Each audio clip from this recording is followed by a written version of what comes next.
comme sélectionneur du Gambie les dernières 5 ans et demi, j'ai plusieurs fois dit que Mali est un des plus grands pays de football en Afrique. On a joué au Cannes, on a joué dans les qualifications pour le dernier Cannes, et plusieurs fois j'ai dit ça aux médias internationaux. Pour moi, Mali est un des grands favoris aussi avant la Coupe du Monde au Qatar. Quand Mali a joué avec Tunisie, j'ai plusieurs fois dit que pour moi, Mali est le meilleur et peut qualifier pour la Coupe du Monde. Maintenant, je suis là. Et c'est un grand honneur d'être sélectionneur des Aigles. Pour moi, une équipe avec grand potentiel dans un pays qui aime le football, qui vit le football, qui est le football.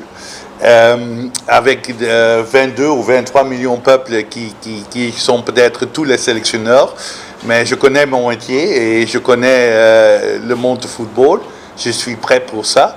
Et on est ensemble de travailler avec le staff local, le staff disponible qui est là et peut-être quelques peuples extra. Ensemble avec tout le monde, vous journalistes, le gouvernement, la fédération de football et tous les amateurs de football, de créer quelque chose dans le temps court. Au début, c'est clair que les prochains matchs sont pour le Cannes 2025. Après, la Coupe du Monde 2026, mais on veut aussi créer quelque chose dans la base pour la future de football. La jeunesse, les académies de football qui sont là, le sport ou l'école. Je suis là pour aider quand je peux. Tout le monde peut me demander pour des idées, consulter. Je suis disponible pour le développement de football. Mais naturellement, je sais aussi quand l'équipe a beaucoup de succès, ça aide dans tout le pyramide, ça aide pour la jeunesse. On a vu ça au Gambie, 6 années passées, Gambie jamais qualifié pour un tournoi, il n'y a pas beaucoup de scouts, il n'y a pas beaucoup de personnes intéressées dans les footballeurs gambiens. Et après, il y a maintenant beaucoup d'académies, beaucoup de scouts, beaucoup de clubs qui veulent des Gambiens. Et quand Gambie, qui est un grand pays de football, quart finale des dernières Cannes, très bon travail d'Éric Schell les dernières 2 années, et aussi les autres entraîneurs avant. Mais quand on a des grands succès, et on a parlé de demi-finale au Cannes, mais au début on doit qualifier, et naturellement quand on peut qualifier pour la Coupe du Monde, c'est le grand rêve pour moi-même. Et c'est aussi la raison que je dis, ok, je m'en fous d'argent, je veux vraiment travailler avec une bonne équipe de bons joueurs dans un pays qui aime le football.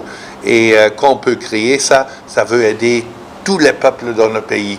Ça veut aider tous les jeunes garçons et filles qui veulent jouer le football, qui aiment le football. Dans le futur, ça veut aider tout le peuple. Et on va travailler ensemble et le plus important sont les joueurs. Au Togo, on m'appelle Monsieur Discipline. J'aime la discipline.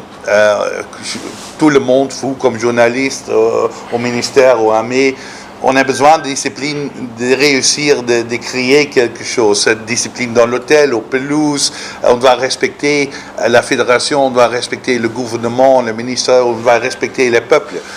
Quand tu es sélectionné pour une équipe nationale, c'est quelque chose de spécial. Tu peux jouer pour Real Madrid, Milan, Schalke, tu peux jouer pour plusieurs équipes.